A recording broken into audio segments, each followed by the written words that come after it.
Praise the lord. హల్లెలూయా. ప్రభువునందు ప్రియ దేవుని చిన్నంగమ, మన ప్రభువును రక్షకుడైన యేసు ప్రభుల వారి ప్రశస్త నామమున మీకు శుభములు తెలియజేస్తూ ఉన్నాను. నేటి వాక్య ధ్యానం కొరకు మిమ్మలను ప్రభు పేర ఆహ్వానిస్తూ, నేటి వాక్య ధ్యానముగా అపోస్తుల కార్యముల గ్రంథము 5వ అధ్యాయము మొదటి నుండి కొన్ని వచనాలు దేవుని వాక్యాన్ని చదువుకుందాం. అననీయ అను ఒక మనుష్యుడు తన భార్య అయిన సపీరాతో ఏకమై పొలమమ్మెను. భార్య ఎరుకనే వాడు దాని వెలలో కొంత దాచుకొని కొంత తెచ్చి అపోస్తుల పాదముల యొద్ద పెట్టెను. అప్పుడు పేతురు, అననీయ, నీ భూమి వెలలో కొంత దాచుకొని పరిశుద్ధాత్మను మోసపుచ్చుటకు సాతాను ఎందుకు నీ హృదయమును ప్రేరేపించెను? అది నీ వద్ద ఉన్నప్పుడు నీదే కదా. అమ్మిన పిమ్మట అది నీ వశమై ఉండలేదా? ఎందుకు ఈ సంగతి నీ హృదయములో ఉద్దేశించుకున్నావు?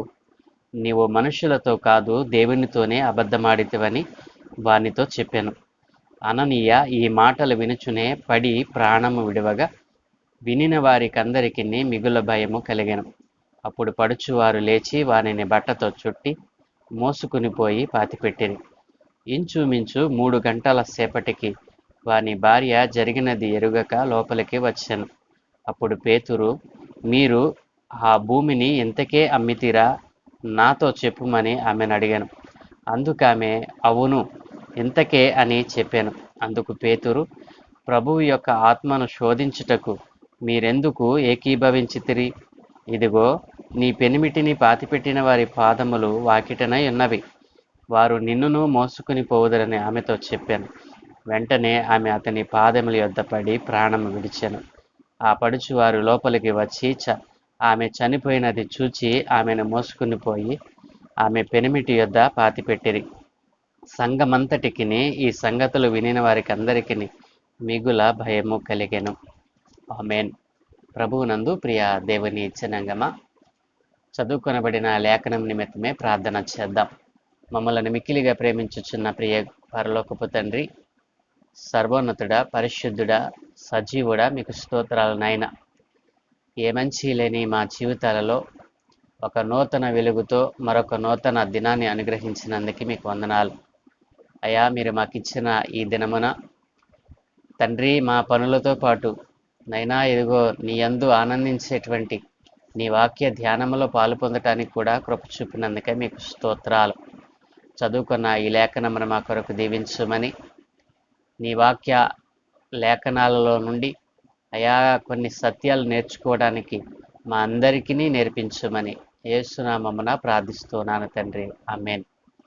ప్రభువునందు ప్రియ దేవుని చిన్నంగమ, మన ప్రభువును రక్షకుడైన యేసు ప్రభుల వారి ప్రశస్త నామమున అనుదిన వాక్య ధ్యానము కొరకు మిమ్మల్ని ప్రేమతో ఆహ్వానిస్తూ ఉన్నాను. చదువుకొనబడినటువంటి ఈ లేఖనమును మనం పరిశీలన చేసినట్లయితే, మరి సంఘము మరి అంతకంతకు అభివృద్ధి చెందుతున్నటువంటి దినాలు అవి, మరి వారు సంఘములో దేవుని చేత పరిశుద్ధాత్మ చేత ప్రేరేపింపబడిన వారై మరి ఇంటింటను మరి ప్రతిరోజు కూడా ఎడతెగక ప్రార్థన చేయడంలోను, ఏక మనస్సు కలిగి మరి దేవునితో సంభాషించటంలోనూ వారు మరి అమితముగా వారు మరి ఉన్నట్లుగా మనం చూసాము. మరి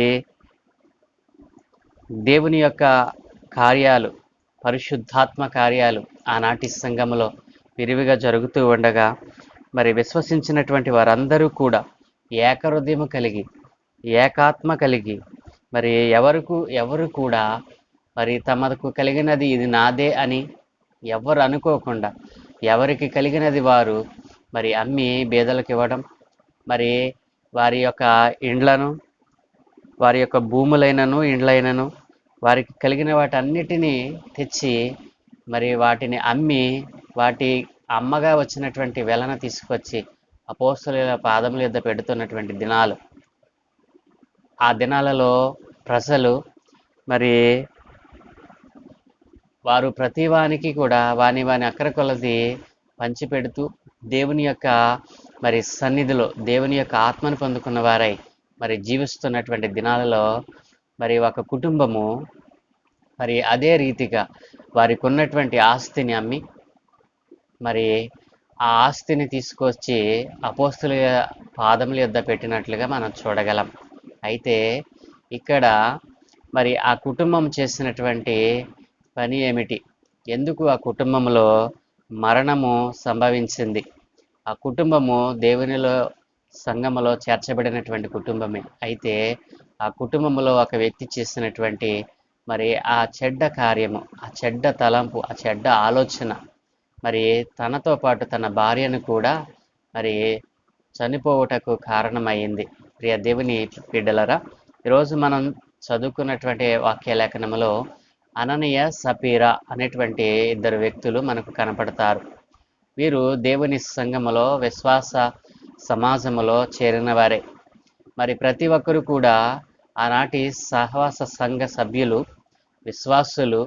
మరి వారికి తమకు కలిగిన వాటన్నిటిని అమ్మి, భూములైనను ఇండ్లైనను వాటిని అమ్మి వాటి వెల తెచ్చి అపోస్తుల పాదముల యొద్ద పెడుతూ వాటికి వాటికి సంబంధించినటువంటి ఆ సొమ్ము మరి అవసరతలో ఉన్నటువంటి సహోదరులకు సహోదరులకు వారు పంచిపెట్టినట్లుగా మరి ఆ దినాలలో సంఘము మరి అంతకంతకు అభివృద్ధి చెందుతున్నటువంటి దినాలలో మరి పేతురు గారి ద్వారా అపోస్తుల ద్వారా పరిశుద్ధాత్మ కార్యాలు జరుగుతున్నటువంటి ఆ దినాలలో అందరూ మరి ఏకాత్మతో ఏక హృదయముతో ఏక ఆత్మ కలిగి ఏక మనస్సు కలిగి వారు చేస్తున్నటువంటి మరి ఆ మంచి కార్యాలలో ఒక కుటుంబము ఆ మంచి కార్యాలలో పాలు పంచుకుంటూనే మరి పరిశుద్ధాత్మను పొందుకున్న వారే కానీ వారి జీవితంలో అపవాదికి చోటిచ్చి వారు ఈ లోకాన్ని విడిచినట్లుగా మనం చూడగలం. ప్రియ దేవుని జనాంగమా, అననీయ సపీరా అనేటువంటి ఒక ఇద్దరు మనుషులు ఉన్నారు.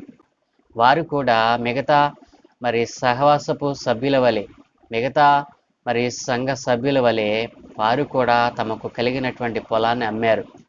ఆ అమ్మినటువంటి పొలంలో మరి ఆ పొలమును అమ్మగా వచ్చినటువంటి వేళలో కొంత సొమ్ము మరి అననీయ అనేటువంటి వ్యక్తి తన భార్యకు తెలియకుండా తన భార్య ఎరుకనే మరి దాని వెలలో కొంత దాచుకొని దానిని తన కోసం ఉంచుకున్న విషయాన్ని భార్యకు కూడా తెలియకుండా మరి అది దేవునికి అర్పితమని దేవుని సేవ కోసం అమ్మి ప్రతిష్ఠ చేసినటువంటి ఆ సొమ్ములో కొంత దాచుకొని కొంత సొమ్ము తీసుకొచ్చి అపోస్తుల పాదముల యొద్ద పెట్టినప్పుడు మరి దైవజనుడైన అపోస్తుడైన పేతురు అంటాడు కదా, అననీయ, నీ భూమి వెలలో కొంత దాచుకుని పరిశుద్ధాత్మను మోసపుచ్చుటకు సాతాను ఎందుకు నీ హృదయమును ప్రేరేపించాను?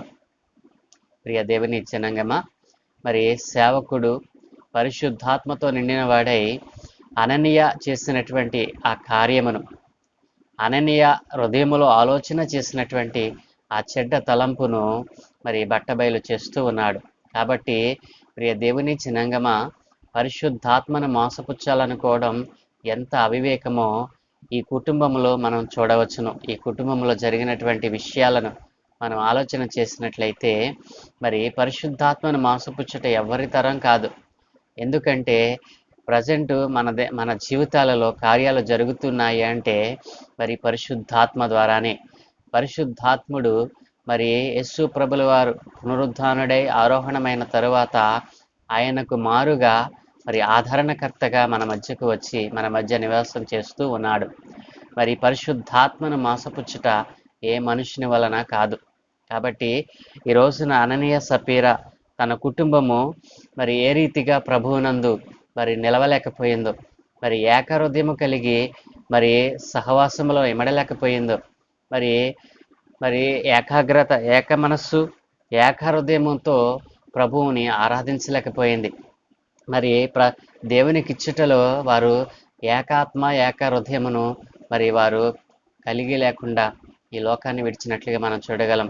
అననీయ సపీరా, అననీయ చేసినటువంటి ఆ చెడ్డ ఆలోచన, హృదయంలో సాతాను పుట్టించినటువంటి ఆ తలంపు మరి కుటుంబం అంతటికి కూడా శాపమైపోయింది. కాబట్టి మిగతా అపోస్తులు తమ ఆస్తులను నమ్మి మరి అపోస్తుల పాదముల యొద్ద ఏక హృదయముతో మరి మంచి హృదయముతో వారు అపోస్తుల పాదముల యొద్ద పెడితే ఈ కుటుంబము మాత్రము మరి దేవునికి ప్రతిష్ఠ చేసి దేవుని కోసం అని చెప్పిన తరువాత ప్రతిష్ఠితమైన దానిలో కొంత దాచుకొని మరి కొంత తెచ్చి దేవునికి ఇవ్వటం అనేది అది చాలా మరి తప్పుగా మరి అక్కడ పరిగణింపబడింది. కాబట్టి వెంటనే మరి ఆ మాటలు విన్నటువంటి అననీయ పేతురు పాదముల యొద్ద పడి చనిపోతాడు. వెంటనే అతనిని పాతిపెట్టగా ఇంచుమించు 3 గంటల సమయానికి, అంటే అననీయ చనిపోయిన 3 గంటల తరువాత తన భార్య అయిన సప్పీరా కూడా మరి అపోస్తలుల దగ్గరికి రావడం, జరిగిన విషయము తెలియకనే, తన భర్త చనిపోయిన విషయం తెలియకనే లోపలికి వచ్చినప్పుడు పేతురు, అపోస్తలుడైనటువంటి పేతురు అంటాడు కదా, అమ్మా ఆ పొలమును మీరు ఇంతకే అమ్మితిరా అని అంతకుముందు తన భర్త తెచ్చి అపోస్తల పాదముల వద్ద పెట్టిన ధనమును చూపిస్తూ అడుగుతాడు. ఇంతకే అని ఆమె బదులిస్తుంది. అంటే కారణం ఏమిటి? భర్త చేసినటువంటి ఆ పనిలో ఒకవేళ ఈవిడికి భాగం ఉందో లేదో ఇక్కడ వ్రాయబడలేదు, కానీ ఇంతకే అని దైవజనుడు అడిగిన మాటకు సమాధానం ఇస్తుంది. కాబట్టి దైవజనుడు వెంటనే అంటాడు కదా, మీరిద్దరూ దేవుని యొక్క ఆత్మను మోసపుచ్చటానికి ఎందుకు మీరిద్దరూ ఏకీభవించారు? ప్రభువు యొక్క ఆత్మను శోధించుటకు మీరెందుకు ఏకీభవించితిరి అని దైవజనుడు అన్న మాటకు మరి గద్దింపుగా ఆమె విన్నప్పుడు, మరి దేవుని యొక్క ఆత్మను శోధించటానికి మనుషులకు సాధ్యమవుతుందా? సాధ్యపడదు. కాబట్టి ఈ కుటుంబము దేవుని యొక్క పనికి సంతోషముగా ఇవ్వవలసినది. కానీ భర్త భార్యకు తెలియకుండా చేసిన దోషం మరి భార్యకు శాపంగా పరిగణించింది. దేవుని జనాంగమా, ఈ రోజున ప్రభువునకు ప్రతిష్ఠ చేసినటువంటి దానిలో కొంత నీవు నీ స్వంతానికి వాడుకుంటూ ఉన్నావా? దేవునికి ప్రతిష్ఠితమని చెప్పి మళ్ళీ దానిలో కొంత కావాలని ఒకవేళ నువ్వు ఆశ కలిగి ఉన్నవేమో. దేవునిది దేవునికి ఇచ్చేయాలి. దేవుని కార్యాలు దేవుని పద్ధతులనే చేయాలి. దేవుడు ఏ రీతిగా మనకు ఆజ్ఞాపించాడో ఆ రీతిగానే మనము ఆ విధులను కట్టడలను పాటించాలి.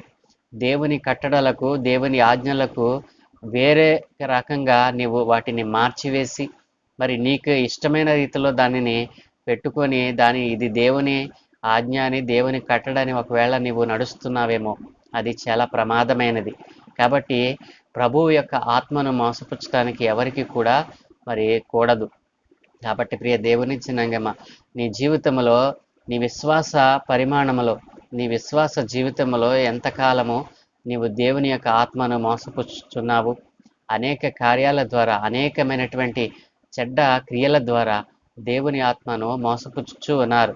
నేటి జనాంగము అనేక మంది కూడా ఈ రీతిగా అననీయ సప్పీరా ఏ రీతిగా అయితే దేవుని యొక్క పనిలో వారి యొక్క భాగస్వాములు కాలేకపోయారో, దేవునికి ఇచ్చుటలో వారు ఏకీభవించలేకపోయారు. వారిరువురు కూడా మరి దేవుని యొక్క ఆత్మను మోసపుచ్చినట్లుగా మరి దైవజనుడు గుర్తించాడు అని అంటే, ఈ రోజున అనేక మంది మరి దేవుడు మమ్మల్ని చూడలేదని, మేము చేసినటువంటి కార్యము దేవునికి ఎరుగడని అనేక మంది అనుకుంటూ ఉన్నారు. కానీ సమస్తమును చూడగలిగిన వాడు మరి దేవుడు. ఆయన అందుకనే ఆకాశమందు తన సింహాసనాన్ని మరి ఉంచుకున్నాడు. కాబట్టి ఆకాశమందే ఎందుకు ఉండాలి అని అంటే, ఆయన మన ఎదురుగా ఉంటే మన వెనుక భాగం మనకు తెలియదు. మన వెనుక భాగంలో మనము మరొక దుష్ట కార్యమును చేయవచ్చు. మరి మన ఎదురుగా ముందుగా మరి ఎలా ఉన్నా మరి మనము ఏదో ఒక మూలన మనం పడిపోతాము, చెడిపోతామని చెప్పే అందరికీ పైగా ఉండి అందరినీ ఒకే రీతిగా చూడగలిగినటువంటి కన్నులతో ఆయన మనలను ప్రతినిత్యము కాపాడుతూ ఉన్నాడు. కాబట్టి ఆయన కన్నుల నుండి మనము తప్పించుకోవటం అసాధ్యం. కాబట్టి ఈ రోజునైనా సరే అననీయ సప్పీరా జీవితాలలో వారు ఏ రీతిగా ప్రభు యొక్క ఆత్మను మోసపుచ్చారో, ప్రభువుకు తెలియదని వారు దేవునికి ప్రతిష్టమని చెప్పిన సొమ్ములో కొంత మరి వారు దాచుకున్నారు. కాబట్టి మరి సేవకుడు అంటాడు కదా, అననీయ, అది నీ దగ్గర ఉన్నప్పుడు అది నీదే కదా, అది అమ్మినప్పుడు అది నీ వశమై ఉండలేదా? అది నీ వశమై ఉన్నప్పుడు మరి నీవు దేవునికి ఇస్తానని ఒట్టు పెట్టుకున్నావు. దేవునికి ఇస్తానన్నది దేవునికి ఇచ్చేయాలి కదా. అది నీ దగ్గర ఉన్నప్పుడు నీదే, అది దేవుడు నీకు ఇచ్చాడు కదా. మరి దేవునికి ఇచ్చినది దేవునికి ఇచ్చేస్తానని అనుకున్నప్పుడు దేవునికి ఇచ్చేయకుండా దానిలో కొంత ఎందుకు ఉంచుకున్నావు? అది నీ వశం చేసింది దేవుడే కదా, ఈ విషయాన్ని ఎందుకు నీవు మరిచావు? ఆత్మను మోసపుచ్చటానికి నీ హృదయంలో సాతాను ఎందుకు ప్రేరేపించాడు? కాబట్టి ఈ రోజున అనేక మంది చెడి పడిపోవడానికి గల కారణం ఏంటంటే, మరి మనస్సులో, హృదయాలలో అపవాదికి చోటిచ్చి, అపవాది కార్యాల చేత తమ హృదయాలను, మనసులను నింపుకొని మరి తమ జీవితాలను వ్యర్థపరుచుకుంటున్న వారు అనేకములు. ప్రియ దేవుని జనాంగమా, అననీయ సపీరా జీవితాలలో జరిగినటువంటి ఈ గొప్ప అపవాదు, వారు తమకు తాముగా మరి దేవుని యొక్క ఆత్మను మరి మోసపుచ్చటానికి ఏకీభవించారు. ఈ రోజున భార్యాభర్తలుగా మరి మీరు ఒకవేళ దేవుని యొక్క ఆత్మను మోసపుచ్చుచు ఉన్నారేమో, మిమ్మల్ని మీరు పరీక్షించుకునవలసిందిగా ప్రభువు మీకు తెలియచేస్తూ ఉన్నారు. కాబట్టి అననీయ సపీరా వారు సంఘములో సహవాసములో ఉన్నారు, కానీ వారిద్దరికీ ఏక మనసు ఏక హృదయము లేదు. సంఘముతో కలిసి మరి ఆనందించేటువంటి సంఘ మరి కార్యక్రమాలలో పాలు పొందుకున్నటువంటి ఆ అవకాశాన్ని వారు చేజార్చుకున్నారు. వారి నిత్య రాజ్యమును వారు పోగొట్టుకున్నారు. కాబట్టి వారి జీవితాలను మధ్యలోనే వారు ఆపేసుకున్నారు. కాబట్టి ఎవరైనా ఈ రోజున ఈ వాక్యమును, ఈ మాటలు వింటున్నటువంటి వారు ఎవరైనా మరి ప్రభు యొక్క ఆత్మను మోసపుచ్చుచున్నారేమో, ఏ విషయాలలో ప్రభు యొక్క ఆత్మను మీరు దుఃఖపరుచుతున్నారు, ఏ విషయాలు చేయొద్దని బైబిల్ చెప్తా ఉంది. బైబిల్ అనగా వాక్యం, వాక్యం అనగా దేవుడు. దేవుని మాట మనకు ఏదైతే మనకు తెలియచేస్తూ ఉందో ఆ మాట ప్రకారం జీవించకుండా ఆ యొక్క వాక్కునకు వ్యతిరేకంగా బ్రతుకుతున్నావేమో, అలా బ్రతికితే నువ్వు దేవుని యొక్క ఆత్మను దుఃఖపరిచినవారు. కాబట్టి అననీయ సపీరా జీవితాలలో జరిగిన ఈ గొప్ప ఉపద్రవము మీ కుటుంబాలలో, మీ జీవితాలలో జరగకుండా ఉండాలి అని అంటే ప్రభు యొక్క సన్నిధిలో ఏకహృదయము కలిగి, ఏకాత్మ కలిగి, ఏక మనస్సు కలిగి, మరి మన పొరుగు వారిని, మన తోటి వారిని ప్రేమించేటువంటి మనస్సు కలిగి మనం జీవించే వారిగా ఉండాలని, మరి దేవునిది దేవునికి ఇచ్చే మనస్సు కలిగి, మరి దేవునికి ప్రతిష్ఠిత చేసిన దానిని మరి దానిలో దొంగిలించాలనేటువంటి ఆ తలంపులు మన హృదయంలోనికి రాకుండా అపవాదిని ఎదిరించేటువంటి ఆ శక్తిని, ఆ బలాన్ని మరి పరిశుద్ధాత్మ ద్వారా పొందుకున్న వారి బ్రతకాలని దేవుడు ఆశపడుతూ ఉన్నాడు. ఆ రీతిగా జీవించాలని ప్రభు పేర మనవి చేస్తూ యేసునామమున ఈ మాటలు ముగిస్తూ ఉన్నాను. ప్రార్థన.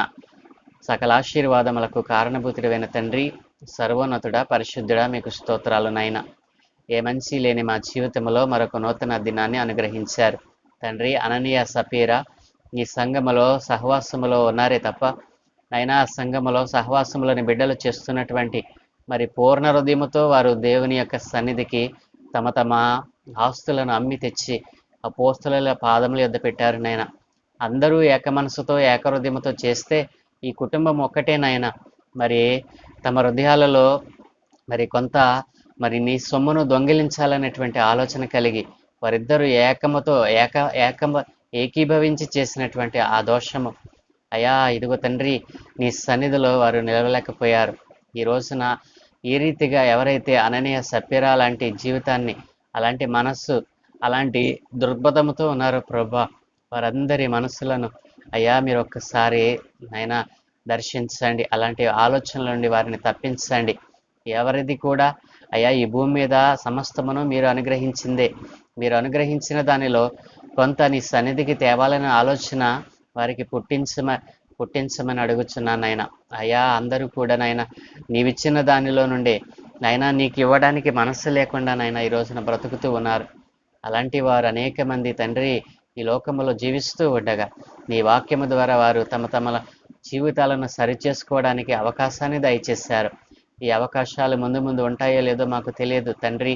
ఈ రోజున ప్రభువా, ఎవరైతేనైనా ఈ వాక్యము ద్వారా, నీ మాటల ద్వారా నాయన ఎవరైతే నీ ఆత్మను మోసపుచ్చుచున్నామని గుర్తించారో అట్లాంటి వారు పశ్చాత్తాప పడుతూ ఉండగా వారి జీవితాల్లో నైనా నూతనమైన మార్పును కలుగ చేసి మరెన్నడూ కూడా నైనా ఆత్మను మోసపుచ్చువారిగా కాక ఆత్మయందు ఆనందించేవారిగా వారు మారటానికి కృప చూపమని ఈ దినమును మాకు ఇచ్చినందుకే మీకు స్తోత్రాలు. ఈ దినమందు మేము చేయు పనులన్నిటి మీద మీకు అనుదృష్టి ఉంచి మీ ఆత్మను తోడుగా ఉంచి మీరే మహిమ, ఘనత, ప్రభావములు పొందుకోమని యేసునామమున ప్రార్థిస్తూ ఉన్నాను తండ్రి. Amen, amen, amen.